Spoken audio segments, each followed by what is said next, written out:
Thank you. దయచేసి వక్తలు సమయపాలన పాటించాల్సిందిగా కోరుతా ఉన్నాం. చాలా పెద్ద అజెండా మన ముందు ఉంది. ఒక చిన్న నందమూరి తారక రామారావు గారి గురించి ఒక చిన్న ఆడియో విజువల్ ప్రజెంటేషన్ ఉంది. దయచేసి దాన్ని చూపించాల్సిందిగా కోరుతున్నాం. Audio visual presentation.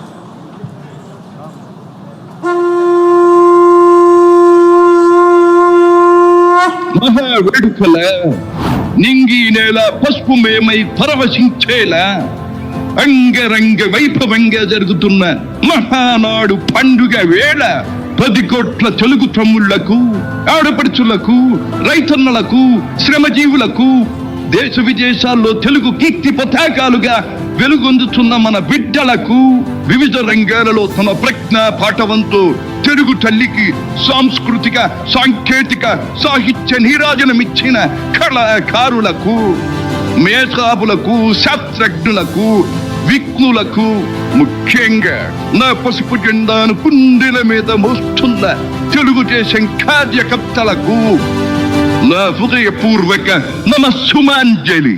సరిగ్గా 43 ఏళ్లయింది నా తెలుగు వారి కోసం, నా తెలుగు జాతి ఆత్మ గౌరవం నిలపడం కోసం తెలుగుదేశం పార్టీ స్థాపించి.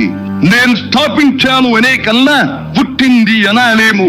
ఎందుకంటే ఆనాడు కార్మికుడి చెమట నుంచి, కర్షకుల రక్తం నుంచి, చాడిత పీడిత ప్రజల బాధ నుంచి పుట్టింది తెలుగుదేశం. కులమత వర్గాలకు అతీతమైన నవ సమాజానికి సరైన నిర్వచనం చెప్పేందుకే తెలుగుదేశం పుట్టింది. పేదకు కనీస అవసరాలైన పూటకు పక్కెడన్నము, తన దాచుకోవడానికి పక్కా ఇల్లు, గౌరవం నిలుపుకోవడానికి ఒంటి మీద వస్త్రం, వీటితో పాటు రైతన్నల సంక్షేమం, ఆడపడుచుల అభ్యుదయం, బలహీన వర్గాలకు పాలనాధికారం, వీటిని అందించడం కోసం మొదలైన తెలుగుదేశం ప్రస్థానం ఆ తరువాత ఎన్నో మలుపులు తిరిగింది. కొత్త జగతికి, అపూర్వ ప్రగతికి పాటను వేసింది. హైదరాబాద్, సికింద్రాబాద్లకు ట్యాంకు బండతో నేను సాంస్కృతిక వారధి కడితే, ఆ తరువాత సైబరాబాద్ అనే కొత్త నగరాన్ని పుట్టించి తెలుగు నేలకు, ఆధునిక ప్రపంచానికి సాంకేతిక వారధిని కట్టించిన వాడు చంద్రబాబు. లక్షల రూపాయల జీతం గురించి ఏమారైనా కలగన్నామా? దాన్ని సాధ్యం చేసింది నా తెలుగుదేశం ప్రభుత్వమే అని చెప్పడానికి నాకు గర్వకారణంగా ఉంది. డ్వాక్రా సంఘాలతో నా ఆడపడుచులు సాధించిన ఆర్థిక స్వాతంత్ర్యం చూసి నాకు సంతృప్తిగా ఉంది.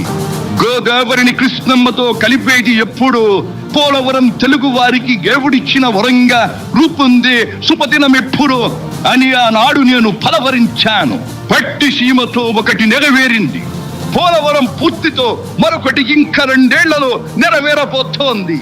రెక్కలు ముక్కలు చేసుకున్న డొక్క సగం నిండని పేద ప్రజానీకారికి ఇంత ఆదరవు కల్పించడానికే ఆనాడు కిలో 2 రూపాయల బియ్యం పథకం పెట్టాను. అటువంటిది P4 కార్యక్రమంతో పేదకు పేదరికం నుండి విముక్తిని కలిగించి బంగారు కుటుంబంగా తీర్చిదిద్దే చంద్రబాబు ప్రణాళిక అహో అద్భుతం, మహాద్భుతం. శాతవాహన సామ్రాజ్యానికి ఒకప్పటి రాజధాని నగరంగా బాసిల్లిన అమరావతి పేరిట నేడు నిర్మాణం జరుపుకుంటున్న ఆంధ్రుల రాజధాని నగరం దేవేంద్రుడు సైతం అసూయ పడేలా, మయూరి సైతం అప్పుల పడేలా రూపుదిద్దుకోవాలని మనసారా దీవిస్తున్నాను. క్రమశిక్షణాపూరితమైన అభ్యుదయ సమాజ నిర్మాణ శక్తిగా యువతను మలచడం కోసం ఆనాడు నేను కలను కన్నాను. యువగణానికి ప్రాధాన్యమిచ్చి యువశక్తికి పదును పెట్టి నా కలను నేడు తీరుస్తున్నాడు నా మనవడు లోకేష్. అంతేకాదు, అధికారానికి సరైన నిర్వచనం మానవ సేవ అని ఆనాడు నేను పాటించిన నియమాన్ని నేడు గతంలో ఆచరించి పార్టీ కార్యకర్తకైనా సాధారణ పౌరుడికైనా అండగా నిలుస్తూ నా వారసత్వానికి వన్నెదిస్తున్నాడు లోకేష్. గగన సీమ నుండి ఇది చూసి అయ్యారే ఫలా ఫలా మనవడా ఫలా అని మురిసిపోతోంది నా మనస్సు. ఈ దేశం మనది, దేశ సమైక్యతే మా సిద్ధాంతం, మా రాష్ట్రాభివృద్ధే మా దేశాభివృద్ధే మా లక్ష్యం అంటూ ఆనాడు నిత్యం నినదించేవాడి ఈనాటి వికసిత భారత్, వికసిత ఆంధ్రప్రదేశ్ గురించి వింటుంటే ఇదే కదా నేను కోరుకున్నది అనిపిస్తోంది. చివరిగా ఒక్క మాట, చెరుకు నేల నలు చెరుగుల పాడి పంటలతో పారిశ్రామిక వికాసంతో పరవశించాలని, చెరుగులాట ప్రతి ఇంట నిత్య వసంతాలు చెందాలని, ప్రజల కోసం అంకిత భావంతో ప్రభుత్వం చేస్తున్న కృషి ఫలితం కావాలని ఆకాంక్షిస్తున్నాను. సెలవు.